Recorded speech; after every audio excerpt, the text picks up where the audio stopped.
What would you do if you were faced with a pride of lions tearing apart their prey? And your only weapons were a wooden bow and a few poisoned arrows.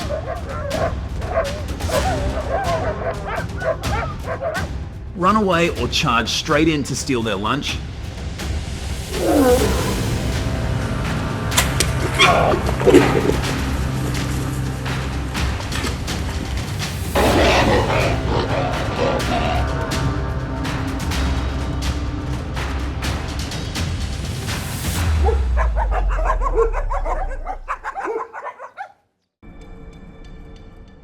In the arid lands surrounding Lake Eyasi in Tanzania, there is a tribe that doesn't see it as a crazy scenario, but as a daily reality of survival.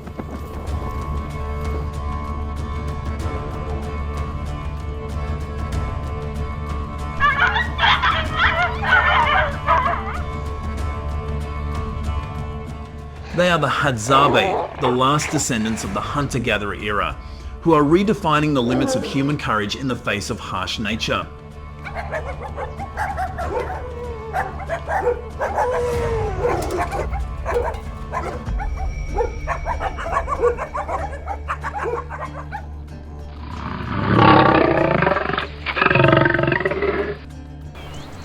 When the dry season arrives, the Tanzanian savanna transforms into a giant furnace.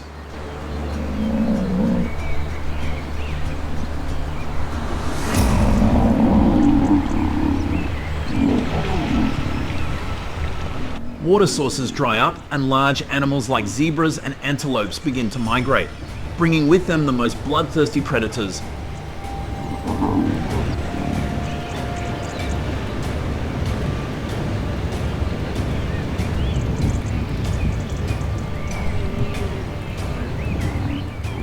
Hungry lions. For the Hadzabe people, food is not only scarce but also a gamble with their lives.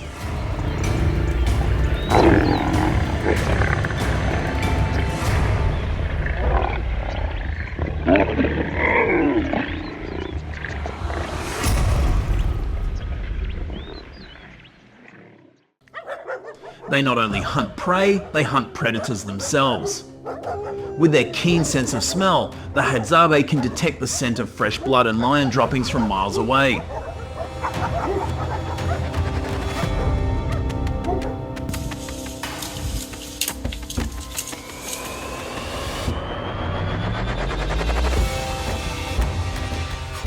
They track the shadows of vultures in the sky to pinpoint the location of a lion's feast. A breathtaking confrontation is about to begin.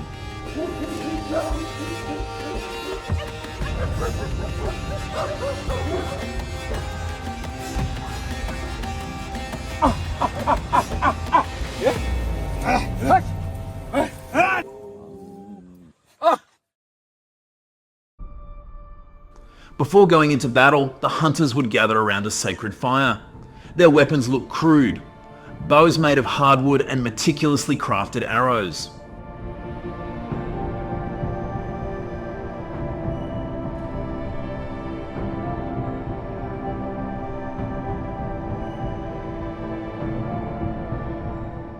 But hidden beneath this was a deadly secret. They coated the arrowheads with a poisonous resin extracted from the Strophanthus plant.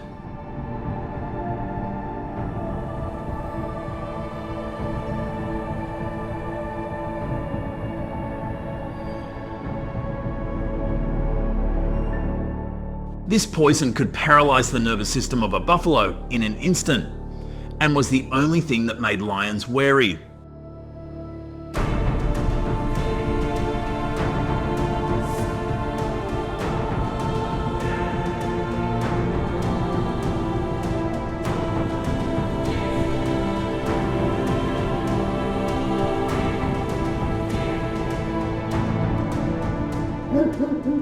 The battle began not with gunfire, but with an eerie silence. The Hadzabe men ran swiftly across the arid land, masking their scent so as not to alert the lions.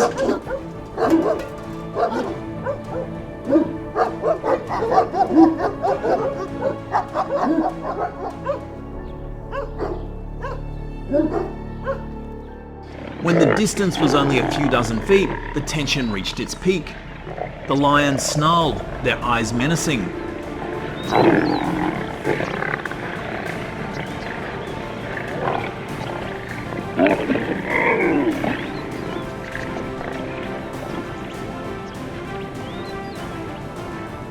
But the Hadzabe men did not retreat. They stood tall, drew their bows, and issued a stern signal.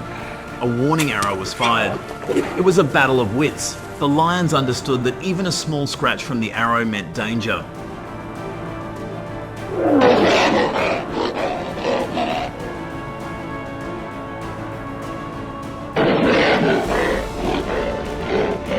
Finally, the king of the steppe had to yield its prey and retreat into the shadows. A joyful howl echoed through the forest, not just for the meat, but for their victory over humanity's greatest fear.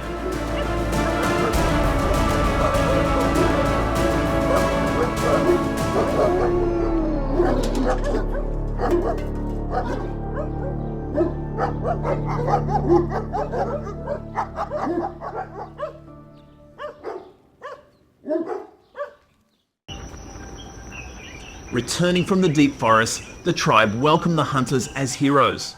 Here, life unfolded as if time had stood still for thousands of years.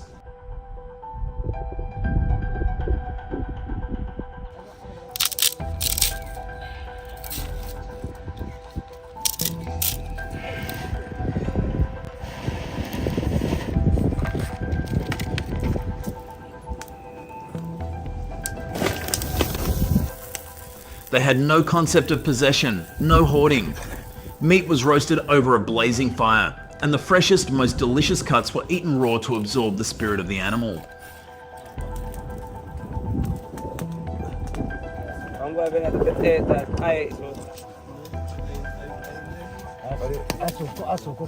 Beneath the canopy of ancient baobab trees, the Hadzabe people live a pure life. No clocks, no schedules, no worries about the future.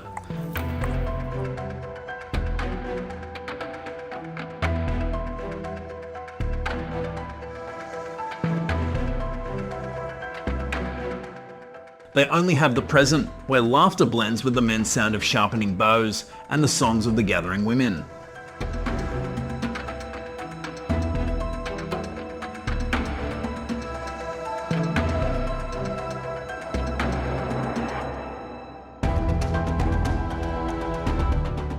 Would we, modern humans, dare to trade all conveniences for a moment of true freedom like the Hadzabe people in the vast steppe? Subscribe to the channel to watch the next episode about the Hadzabe people's survival journey.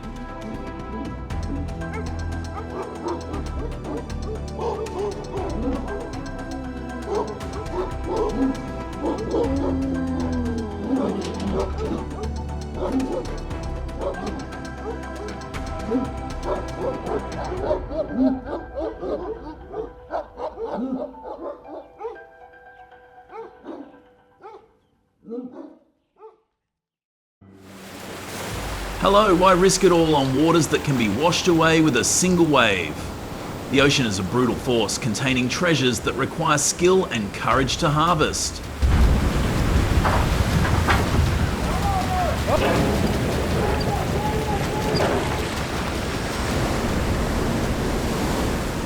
From the icy Bering Sea to the rugged coast of Australia, fishermen use high-tech equipment to hunt for the seafood on our dinner tables.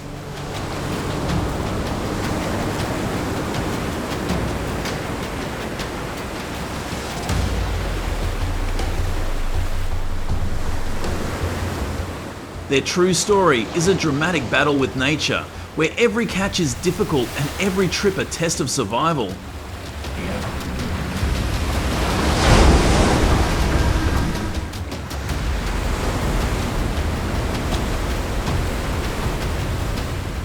Immerse yourself in the harsh world of modern fishing. Is that crab or tuna worth the life it costs?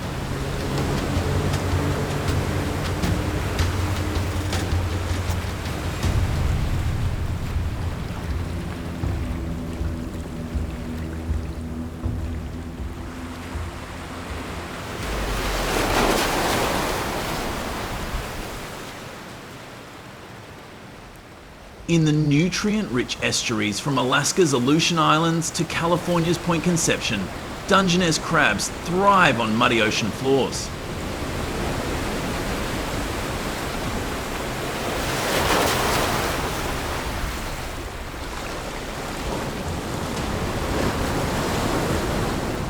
As late fall signals the start of the season, fishermen venture into the Pacific's churning waters, their boats heavy with 100-pound steel traps.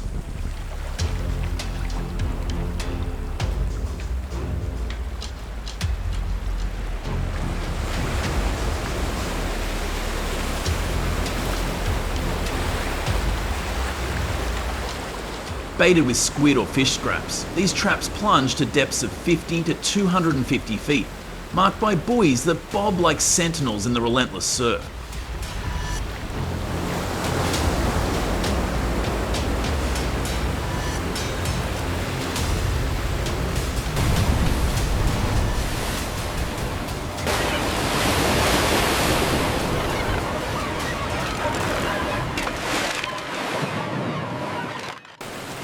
Pulling up the traps is brutal work. Crews sort the Dungeness crabs on decks slick with seawater, working fast to beat the cold and waves.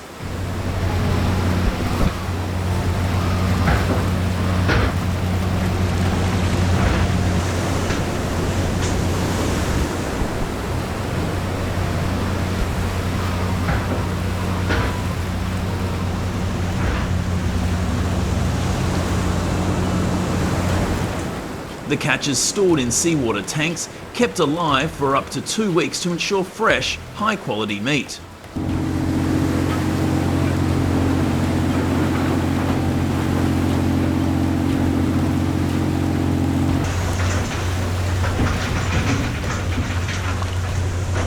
In 2023, fishermen landed a record 110 million pounds through sheer persistence.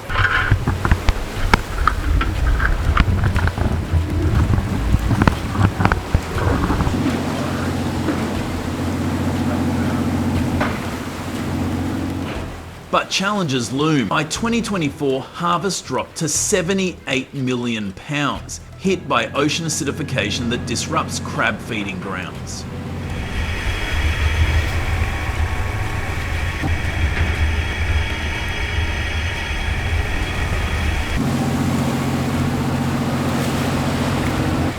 The invasive European green crab, competing for resources and preying on young Dungeness, cost the industry $20 million, 0 cents yearly.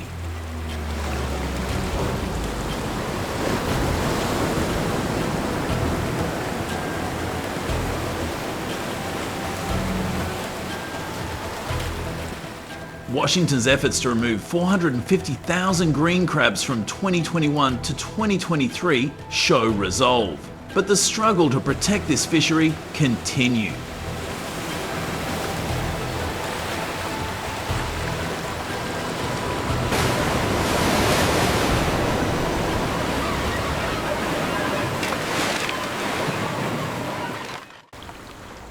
At sea, you can't avoid it. In November 2024, Tillamook captain Mike Jensen lost a $10,000 0 cents trapline when a sudden gust of wind broke the buoy.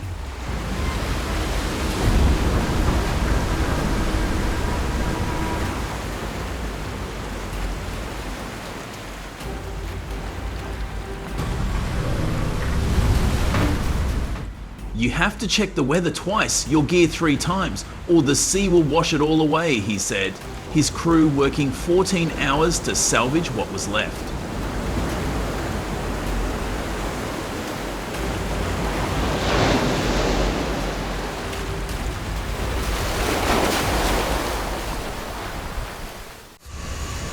In the harsh Bering Sea winter, the snow crab fishery is a $1 billion 0 cents livelihood for Alaska and Norway, supplying 24 million pounds of frozen crab to the global market.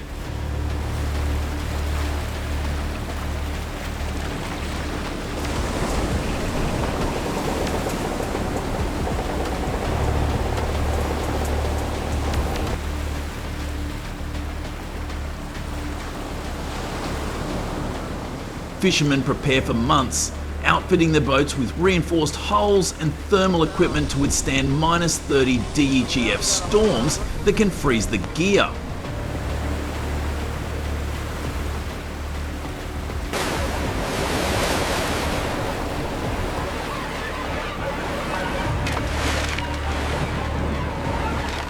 The traps, baited with cods, are dropped to depths of 200 feet, but blizzards can tear the buoys.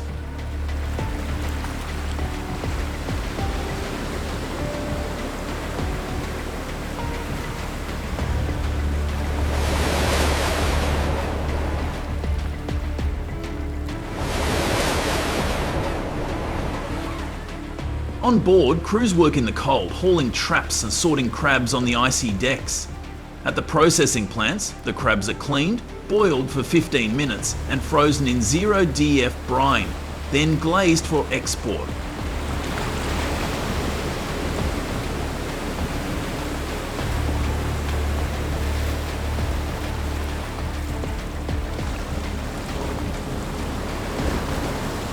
The high wages come with dangers, and it's a safe bet to consider before you venture into the profession.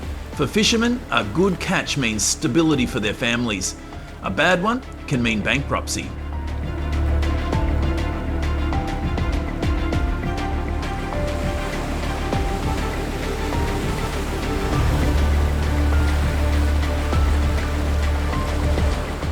In the Alaskan king crab fishery, captains obsessively study weather patterns, knowing that one misjudged storm, like the 2021 tragedy that sank the F/V Arctic Rose, compromising the safety of 5 people, could mean the end of it all.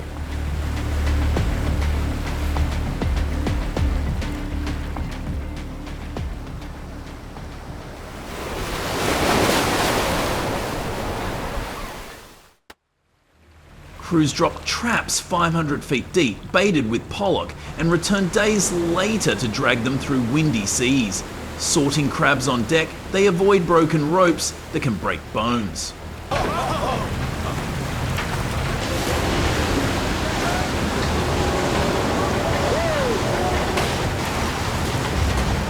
Just like a stock car race team. The job is 75 times more dangerous than average, with 20-hour shifts leaving crew members exhausted. Laws should be in place to limit the number of hours worked per shift and week and ensure adequate rest between shifts.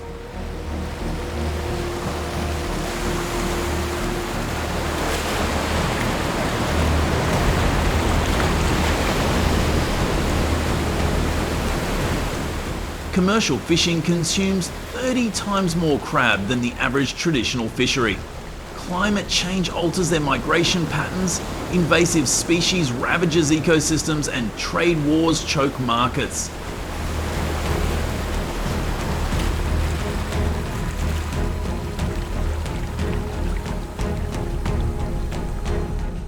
Yet fishermen return to the sea, hoping for a catch that could change their lives.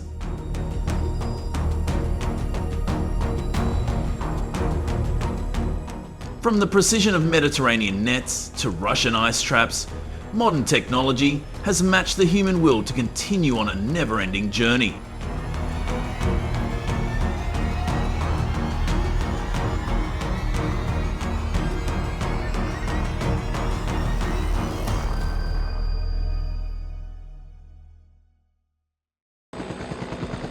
In the heart of Texas, where the skyline is wide open, a tense hunt between hunters and wild hogs is underway. A helicopter hovers overhead, its rotor blades beating steadily.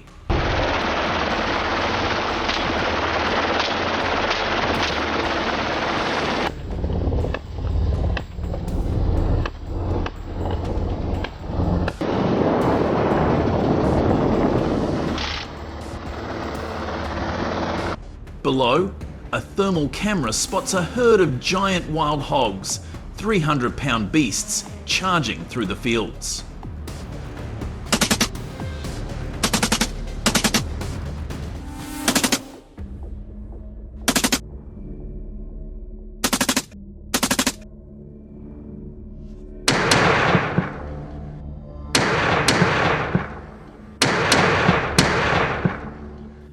You're witnessing the biggest hunt in Texas, so keep your eyes on the screen. From the helicopter, a hunter aims an AR-15, taking down hogs with precision.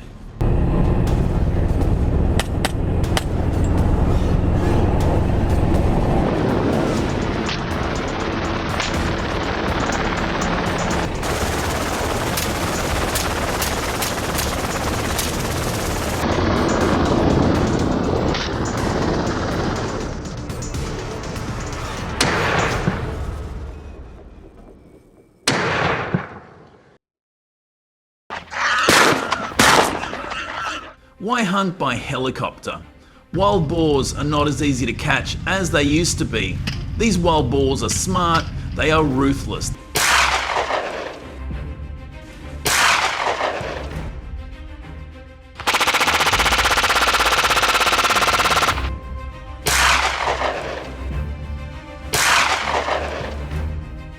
They can destroy a field in a matter of hours.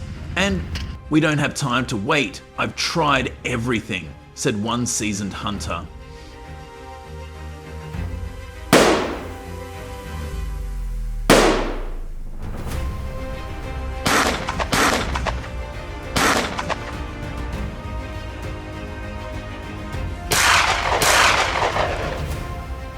At the same time, a helicopter gives you an aerial view, the speed to chase the wild boars, and the chance to take out the herd before they disperse and disappear.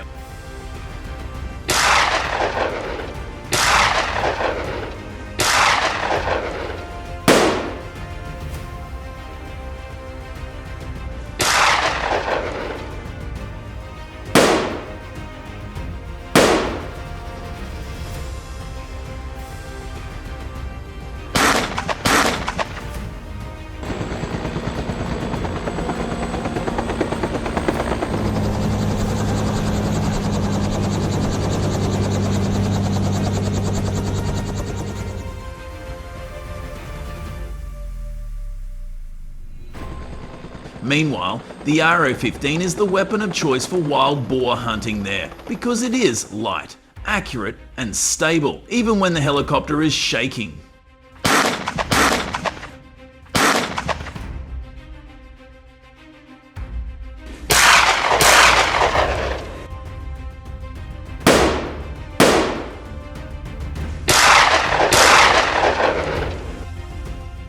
In 2023, Texas reported more than 2.5 million feral hogs, causing $2.5 billion, 0 cents in damage to agriculture annually.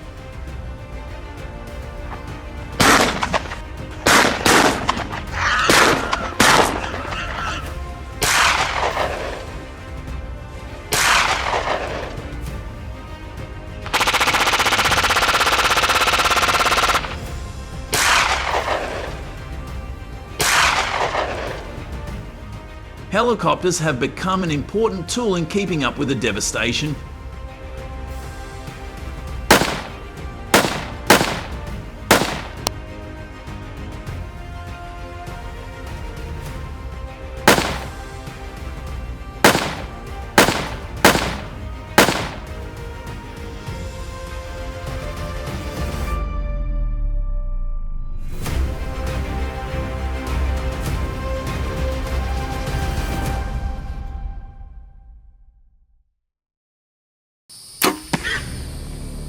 Not all hunters can afford to rent a helicopter to hunt feral hogs. So that's where bow hunters come in, hiding under large trees and using decoys to time their shots.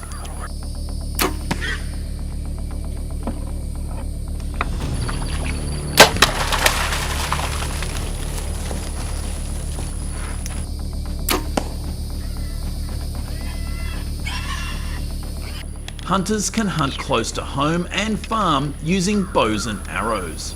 Bow hunting has the advantage of being invisible, making no noise that could catch feral hogs off guard.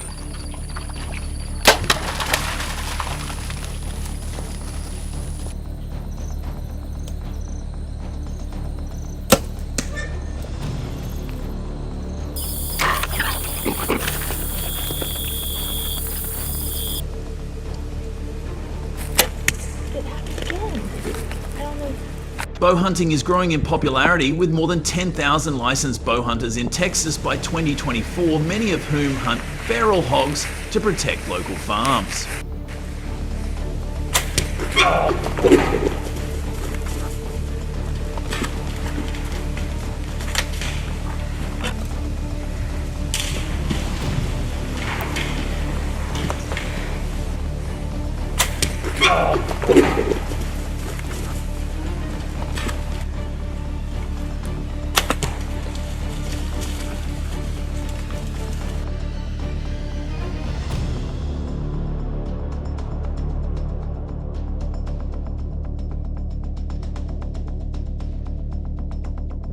Wild boar hunting is not an easy task. The authorities require hunters to have skills and thorough preparation.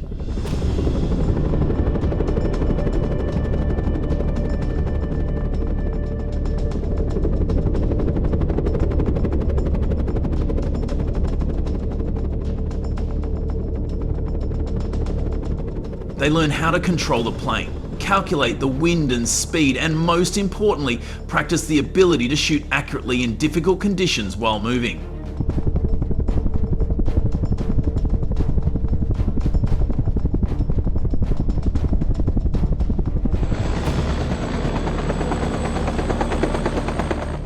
As for bow hunters, the training process can last longer, usually from 3 to 6 months, to practice the ability to hunt accurately, especially when the target moves quickly, like wild boar. How much time will you spend practicing before participating in a hunt like this?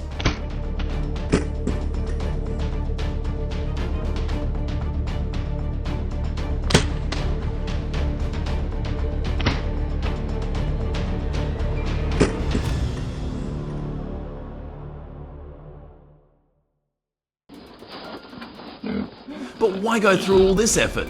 The answer lies in the damage these hogs cause. In Texas, nighttime footage shows them tearing up cornfields, destroying fences, and destroying water tanks.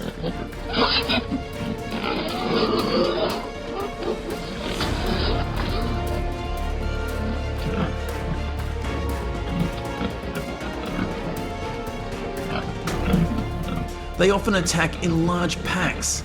They cost Texas farmers millions of dollars a year, and no one is paying for it.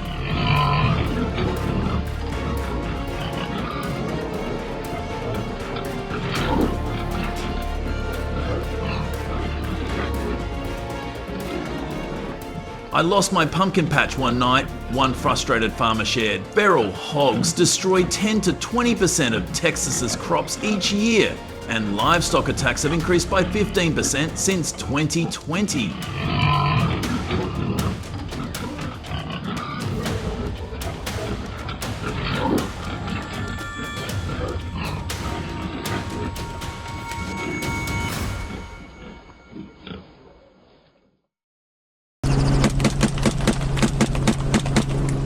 Hunters in Texas have the freedom to fight back, but not without rules. You can hunt more freely here than anywhere else, but freedom doesn't mean chaos.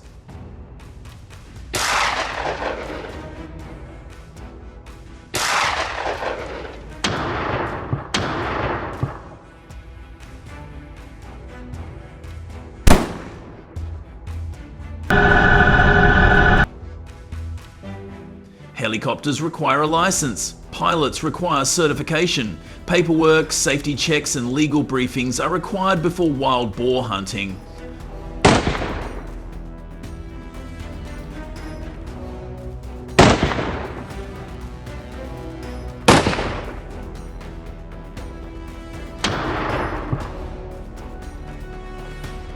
Bow hunters have more freedom on private land, but one mistake can land them in court.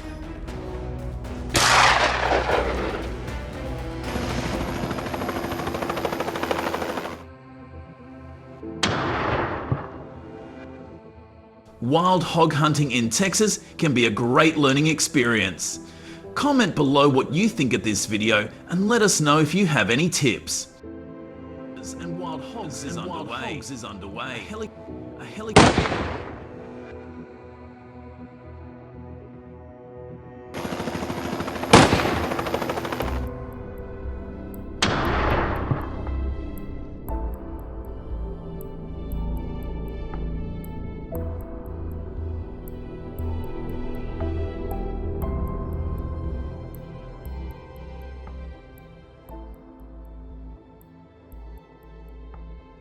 These approaches have been great at stopping the spread of some invasive species. Got any ideas for even better solutions? Drop your thoughts in the comments so we can all dive into it together. Thanks for sticking around and watching the whole video. If you liked it, don't forget to like, share, and subscribe to the channel. And hey, be sure to tell your friends about us too so they can check it out. Bye and see you in the next video.